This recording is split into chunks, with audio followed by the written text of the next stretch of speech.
Assalamualaikum warahmatullahi wabarakatuh. Kembali di channel YouTube Om Faiz. Hari ini kita mau bahas motor ini.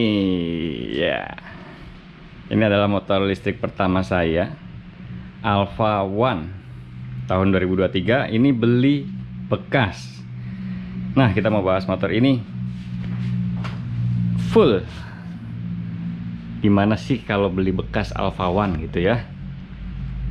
Jadi pada awalnya saya tertarik motor listrik itu gara-gara dipinjemin Suzuki Address Electric sama Om Ihsan Jumaris. Itu agak lama ya, hampir sebulan. Saya juga udah review motor itu, Suzuki Address Electric itu, videonya ada di situ. Nah, silahkan cek kalau mau nonton review Suzuki Address Electric. Nah, gara-gara motor itu saya jadi kepikiran buat masuk ke sistem motor listrik ya. Jadi saya mau bikin juga Suzuki Address versi elektrik juga gitu. Jadi saya kan punya Suzuki Address, pengen dikonversi juga jadi motor listrik. Nah, cuman ngobrol-ngobrol sama istri gitu, menurut dia gimana kalau beli motor pabrikan aja, soalnya kan saya kan orangnya bosenan gitu. Jadi kalau motor pabrikan bosen bisa dijual lagi. Ya boleh juga, bener juga gitu ya. Akhirnya saya putusin buat cari motor listrik ini, Alpha One. Carinya bekas aja, ya kan? Kenapa? Karena Alpha One ini motor listrik saya sebelumnya udah pernah juga review motor ini. Salah satu motor listrik yang enggak jelek-jelek amat gitu loh. Jadi rasa berkendaranya itu udah mirip sama motor bensin. Kan saya udah pernah nyobain Yadea, udah pernah nyobain Winfly, terus Polytron. Ya, Alpha One ini salah satu yang paling enak lah ya, paling mendekati motor bensin. Nah, sayangnya motor ini harga barunya mahal. Waktu pertama launching itu 35 sekian gitu ya. Terus ada subsidi jadi 28 sekian. Mending cari bekas. Nah, ini dapat bekas, harganya di bawah 25 juta. Di bawah 25 juta. Ya, seharga Scoopy lah ya. Ini kebetulan tahun 2023. Odometernya waktu saya beli itu baru 4.000-an, 4.200 masalah. Ini saya pakai udah banyak juga ini, dipakai tempur. Sekarang udah 5.100 odometernya. Woi, 5.100. Oke, berikutnya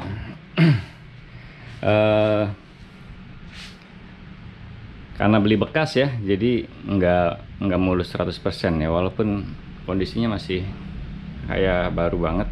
Tapi ada beberapa problem dari motor ini, PR-nya. Yang pertama itu remnya, dia waktu saya dapat itu dia tersendat nih, cetet gitu. Sama kiri sama kanan sama. Yang kanan kayaknya sekarang juga masih tuh. Jadi nggak mulus gitu ya. Ini udah saya benerin, tapi dibenerin sifatnya sementara ya. Ini kan ada pistonnya nih. Pistonnya diputar 90 derajat kiri kanan. Yang kanan udah halus, yang kiri masih. Mungkin harus ganti kali ya master kitnya. Ini setengah in ukurannya, sama kayak punya Honda. Ini gampang ya, kiri kanan. Oke, yang pertama rem. Terus yang kedua shock breaker. Oke, shock breaker nih, kita kesini aja kali ya, langsung ya. Shock breakernya Alpha ini itu ya, apa, single shock ya, tapi atas bawah dia antingnya kayak motor bebek. Jadi agak susah juga kalau mau ganti. Kalau mau ganti, teman-teman sih ada yang ganti pakai KTC Luna gitu ya. Itu bisa ganti anting bawahnya jadi anting bebek. Itu banyak yang ganti. Nah, shock breaker yang punya saya ini keras banget, dan motor ini pada saat dipakai nggak nyaman banget, gelodakan gitu. Ini juga ternyata gampang banget pada saat saya terima ini bukannya karena ini posisinya di paling empuk, preloadnya di setting di paling empuk, jadi shock ini kandas. Nah itu yang bikin ledakan. Sekarang udah saya setting di posisi nomor 4. Oke, enak, jadi udah cukup nyaman, sama kayak Alpha One yang pernah saya coba punyanya Om Dono Andomo. Jadi saya pernah review motor ini ya sebelumnya di sini nih di ProLevo Channel. Oke, terus PR satu lagi, baru berapa hari dipakai headlampnya mati nih. Lampu utamanya, jadi lampu utamanya itu lampu dekatnya dia proyektor ya, kalau lampu jauhnya reflektor gitu, tapi sama-sama LED multi reflektor sama LED proyektor. Nah yang lampu dekatnya mati, jadi sekarang kalau pakai motor ini lampu jauh terus. Sorry ya buat teman-teman yang papasan sama motor ini pakai lampu jauh, itu bukan disengaja tapi karena lampu dekatnya mati. Ini udah komplain ke CS-nya Alpha One, CS-nya Alpha. Ini akan diganti gratis, tapi inden. Terus kesan-kesannya pakai motor ini gimana? Pakai motor ini ya lumayan sih, oke ya. Oke, tapi kalau boleh jujur, kalau di compare sama Suzuki Address konversi bikinannya Om Ihsan, motor itu yang Address itu jauh lebih enak dari motor ini. Serius. Jadi mulai suspensi, terus penyaluran tenaganya juga dia lebih enak gitu ya. Udah bawa motor itu sama kayak bawa motor biasa aja. Terus handlingnya juga karena itu rangkanya Suzuki Address, jadi lebih presisi, lebih anteng. Kalau ini kan rangkanya mungkin motor kembarannya itu motor yang di Cina ya, jadi handlingnya agak ngambang gimana gitu, agak melayang kayak khas motor Cina gitu. Saya juga pernah punya motor Cina sebelumnya, yaitu Regal Retor 350. Nah itu motornya keren, 350 cc, tapi di bawahnya itu nggak pede buat manuver karena handlingnya ngambang. Jadi agak beda sama handling motor Jepang. Handling ya teman-teman, sekali lagi handling. Karena banyak yang nggak paham handling ini. Handling itu hubungannya sama rangka ya, bukan sama yang lain-lain. Agak susah juga jelasinnya ya, karena kalau bicara handling itu bicara feeling, dan feeling orang itu beda-beda. Tapi memang Alpha One ini termasuk yang udah lumayan oke. Cuman kalau di compare sama motor Jepang masih di bawah lah ya, terutama Suzuki ya. Handling motor Suzuki itu handlingnya mantep, anteng, dan dipakai manuver itu presisi. Kalau ini belum. Oke, terus apa lagi ya? Biasalah ya, plat nomor gelodakan. Ini dudukan plat nomornya tipis banget nih, mungkin nanti kita modifikasi juga. Terus riding position motor ini persis banget Honda PCX. Persis banget Honda PCX, dan kebetulan untuk postur saya 175 cm ini saya kurang suka ya posisinya PCX dan Alpha One tentunya. Karena dia terlalu deket nih stangnya. Saya lebih suka posisi duduknya NMAX ya. NMAX itu stangnya agak jauh, duduknya agak mundur. Terus buat selonjoran juga di sini malah nekuk nih. Mungkin nanti ke depannya joknya ini kan bertingkat ya. Ini saya modifikasi jadi lebih mundur lagi gitu. Ini dipotong kali ya. Potong 2-3 cm. Jadi duduknya lebih mundur, terus di sini juga ditambah busa. Karena ini tipis banget nih. Ini tipis banget. Joknya itu persis banget desainnya kayak Honda PCX. Tuh. Di bawahnya itu cekung ya. Cekung ke atas. Mungkin kalau di PCX kan biar muat helm.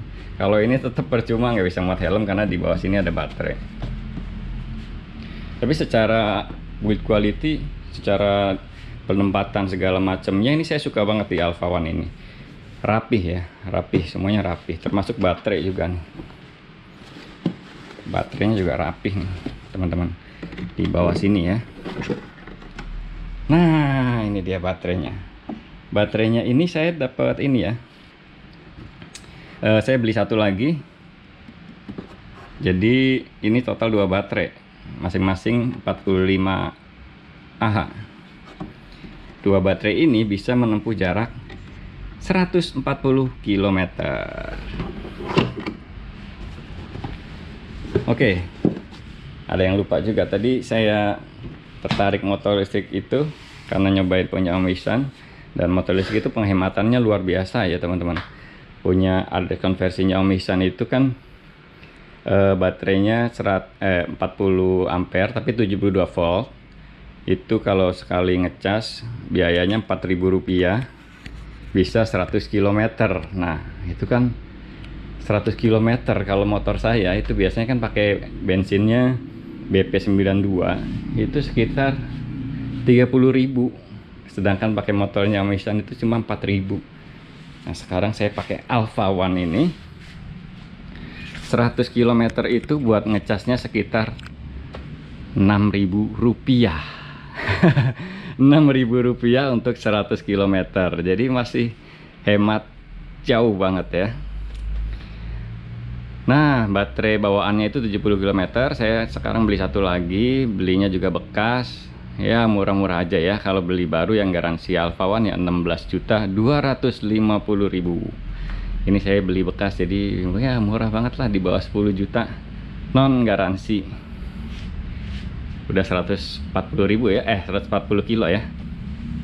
Oke, terus tadi problem minus yang paling gak saya suka di handlingnya sama di komstirnya oblak nih. Terus kalau pengereman udah oke, semuanya udah oke ya.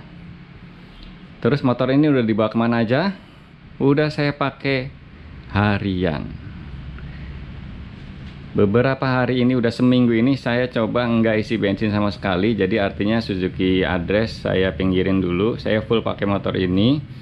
Kemarin ke Sabtu ke Jakarta dari Balaraja ya.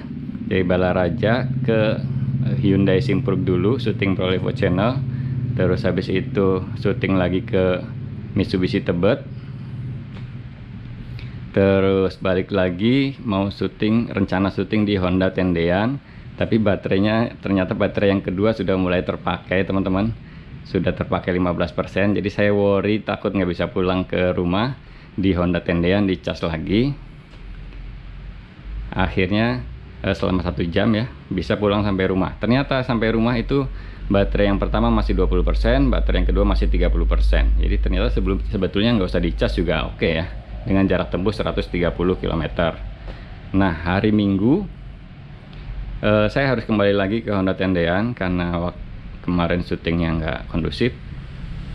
Hari Minggu dari Balaraja ke Honda Tendean dengan jarak tempuh 55 kilo PP, itu bisa tanpa dicas di tujuan. PP ya, 110 km itu oke.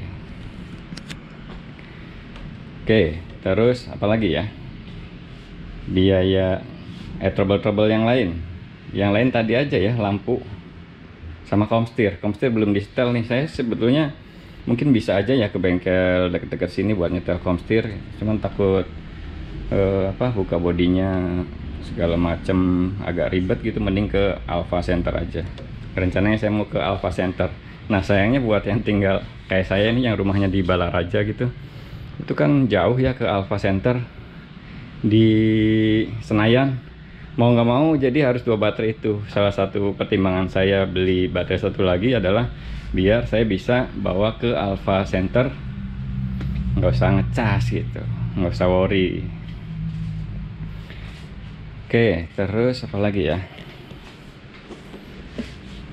tarikannya gimana? Oh iya, tarikannya gimana, ada error-error apa enggak?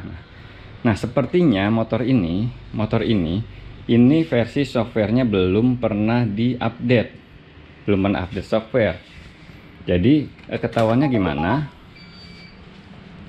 dia pada saat jalan gitu ya,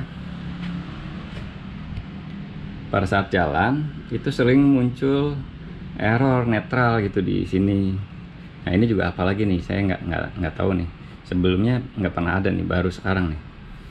Jadi sering tiba-tiba netral, kecepatannya 0, padahal di sini kan ada posisi giginya 1, 2, 3 gitu ya. Saya selalu pakai posisi D3 nih. Kayak gini nih, harusnya kan D3 kayak gini. Nah, itu sering netral, itu tandanya softwarenya belum diupdate. Terus juga sering save mode, terus akselerasinya masih agak kurang bertenaga ya. Nah, nanti mungkin akan update software di Alpha Experience Center. Nanti akan update software di Alpha Experience Center. Mudah-mudahan bisa lebih mantap lagi ya. Terus jadi kesimpulannya gimana? Worth it apa enggak Alpha One? Ya sejauh ini sih worth it ya. Tapi entah ya mau sampai kapan. Soalnya pas baru pertama datang, saya bawa pulang Alpha One itu rasanya karena belum lama habis pakai motornya Om Ihsan, kok motor nggak enak banget gitu. Langsung mau saya jual lagi. Tapi komentarnya istri, jangan katanya. Ini desainnya keren. Desainnya keren, cakep. Tinggal diberes-beresin aja minusnya gitu. Ya udahlah, saya nurut aja ya. Dan memang keren sih ya. Secara tampilan gitu. Terus begitu diberes-beresin minusnya juga ya lumayan oke lah so far. Walaupun nggak seenak motor Jepang tapi masih oke. Dan karena belinya bekas, mungkin kalau dijual lagi ruginya nggak banyak. Oke, itu aja ya kesimpulannya. Kalau mau beli Alpha One cari bekas, sekarang lagi bagus tuh, lagi banyak yang murah-murah. Alpha Servo juga banyak yang murah-murah juga. Kalau bisa beli lebih murah, ngapain beli mahal, ya nggak? Tapi kalau pengen lebih puas pakai atas nama sendiri ya beli baru aja. Dananya banyak apalagi, silakan beli baru aja ya. Alpha One so far ya oke. Mudah-mudahan bisa awet di garasi saya. Masih banyak yang nonton, mudah-mudahan bisa jadi pertimbangan juga buat teman-teman semua. Wassalamualaikum warahmatullahi wabarakatuh.